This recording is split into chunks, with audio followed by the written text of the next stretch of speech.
blood-bearers manifested into real space, it was evident that the time spent in the warp had not been kind to them.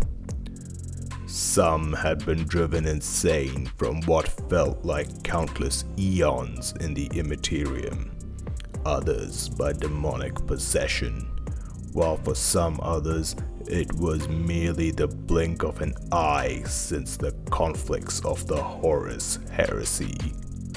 Now, a world of red sand and soulless steel lay beneath their feet, theirs for the taking.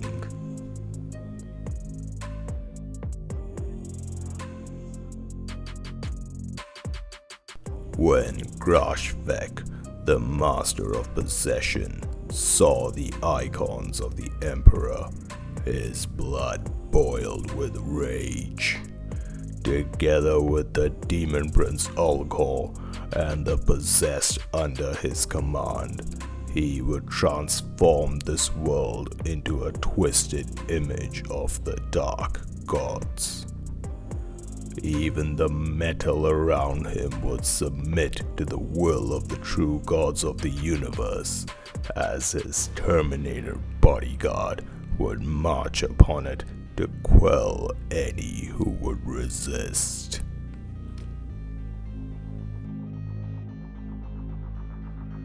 The scrying of runes had warned Halvard, a rune priest of the Space Wolves, to the coming threat.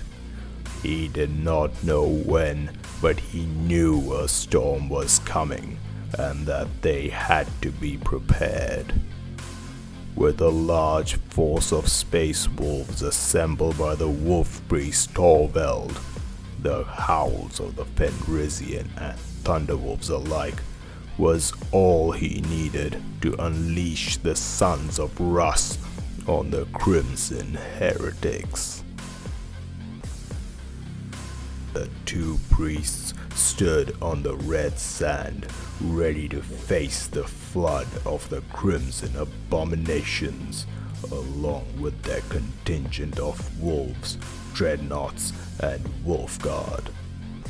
The heretics sought to spread their corruption and madness, but this world belonged to the Emperor, and they would find naught but ruin, delivered by his executioners.